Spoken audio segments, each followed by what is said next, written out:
அஸ்ஸலாமு அலைக்கும். நான் உங்கள் ஷிஃபா குக்கிங்லேருந்து பேசுகிறேன். இன்றைக்கி நம்ம என்ன ரெசிபி பார்க்க போகிறோன்னா, நல்ல ஒரு சீஸி அண்ட் ஸ்பைஸியான ரெட் சாஸ் பாஸ்தா. வாங்க என்னோடய ஸ்டைலில் எப்படி செய்கிறதுன்னு சொல்கிறேன்.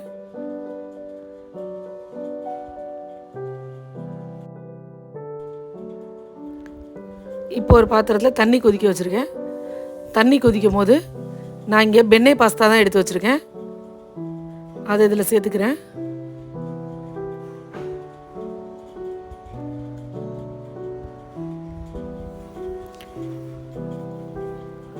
இப்போ இதில் கொஞ்சம் உப்பும் ஒரு ஸ்பூன் எண்ணெயும் சேர்த்துக்கிறேன்.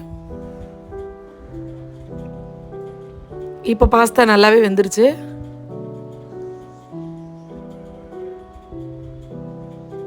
பார்த்தீங்களா, வெந்துருச்சு. இப்போ நான் இதை தண்ணியை வடிகட்டி வச்சுக்கிறேன்.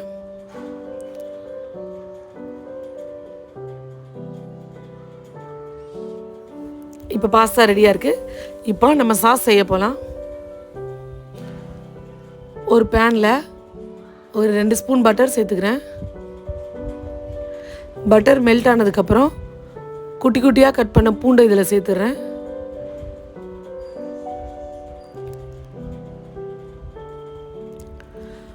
பூண்டு நல்லா கொஞ்சம் பொரிஞ்சு கொஞ்சம் ப்ரௌன் கலராக மாறட்டும். அது ப்ரௌனிஷாக மாறினதுக்கப்புறம் ஒரு பெரிய வெங்காயத்தை பொடியாக கட் பண்ணி இதில் சேர்த்துருக்கேன். இந்த வெங்காயமும் நல்லா வதங்கி நல்லா ஒரு ப்ரௌன் கலர் கிட்ட கலர் சேஞ்ச் ஆகி வரணும். அது வரைக்கும் நல்லா வதக்கிக்கோங்க. இல்லைனா நம்ம பாஸ்தா சாப்பிடும் போது ரொம்ப வெங்காயமாக கடிபடுற மாதிரி இருக்கும். அதனால் இது நல்லா வதங்கிடணும். பார்த்தீங்களா, நல்லா ஒரு ப்ரௌன் கலரை நெருக்கி வதங்கிருச்சு.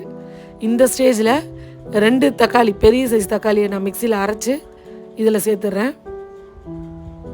நல்லா நைஸாக அரைச்சிருங்க.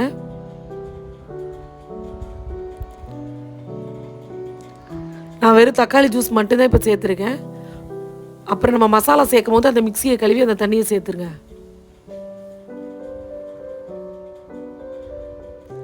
இப்போ இதில் 1 spoon red chilli sauce, 1 spoon chilli flakes, 1/2 spoon oregano, 1/4 spoon மிளகுத்தூள், 1 ஸ்பூன் பெரி பெரி மசாலா,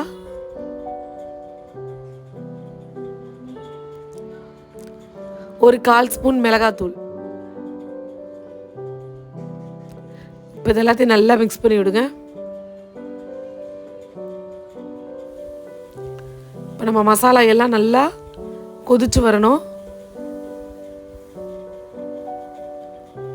உங்களோட சாஸ் வந்து ரொம்ப திக்காக இருந்துச்சுன்னா கொஞ்சம் தண்ணி சேர்த்துக்கோங்க. ஏன்னா அந்த மசாலா எல்லாம் நல்லா கொதிச்சு வரணும். இப்போ இந்த சாஸ்க்கு தேவையான அளவு உப்பு சேர்த்துருங்க. பாஸ்தாவில் வந்து நம்ம ஏற்கனவே உப்பு சேர்த்தாச்சு.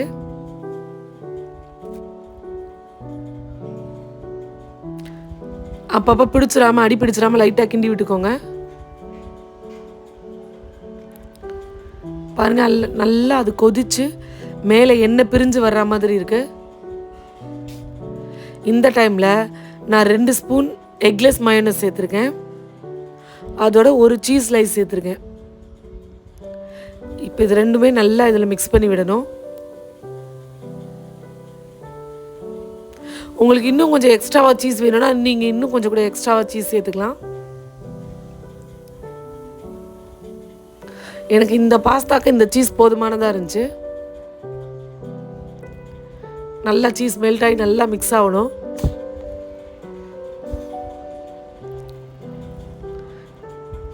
பாருங்கள், நல்லா சீஸ் மயோ எல்லாமே நல்லா மிக்ஸ் ஆகி வந்துடுச்சு. இந்த டைமில் நம்ம வேக வச்சுருக்க பாஸ்தாவை இதில் சேர்த்துடலாம்.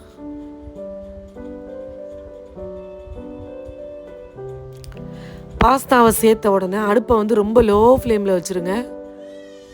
ஏன்னா இந்த பாஸ்தா வந்து இந்த சாஸில் ஒரு 3லேருந்து 5 நிமிஷம் வரைக்கும் குக் ஆகணும். அதனால் உடனே கெட்டியாயிரும். அதனால் அடுப்பை ரொம்ப லோ ஃப்ளேமில் வச்சுருங்க.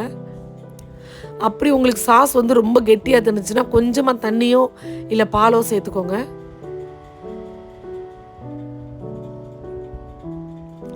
பாருங்கள், இப்போ ஒரு 5 நிமிஷம் நல்லா கொதிச்சிருச்சு.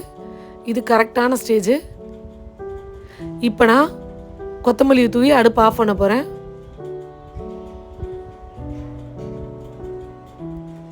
கொத்தமல்லியை தூவிட்டேன். இப்போ அடுப்பையும் ஆஃப் பண்ணிட்டேன். இப்போ இது ஒரு மிக்ஸ் பண்ணி விட்டுடலாம். அவ்வளவுதான், ஒரு சூப்பரான சீஸி அண்ட் ஸ்பைசியான ரெட் சாஸ் பாஸ்தா ரெடி ஆயிடுச்சு. நீங்களும் உங்கள் வீட்டில் இதே மாதிரி ட்ரை பண்ணி பாருங்கள். கண்டிப்பாக உங்களுக்கும் பிடிக்கும். ட்ரை பண்ணி பார்த்துட்டு எப்படி இருந்துச்சுன்னு எனக்கு கமெண்டில் சொல்லுங்கள். என்னோட இந்த ரெசிபி உங்களுக்கு பிடிச்சிருந்துச்சுன்னா என்னோடய சேனலை லைக் பண்ணுங்கள், ஷேர் பண்ணுங்கள், சப்ஸ்கிரைப் பண்ணுங்கள். மறந்துடாமல் பெல் ஐக்கானை கிளிக் பண்ணுங்கள். அப்போ தான் நான் போடுற புது புது வீடியோஸ்லாம் உங்களுக்கு நோட்டிஃபிகேஷனில் வரும். சூப்பர். சப்ஸ்கிரைப் பண்ணுங்க. தேங்க்யூ.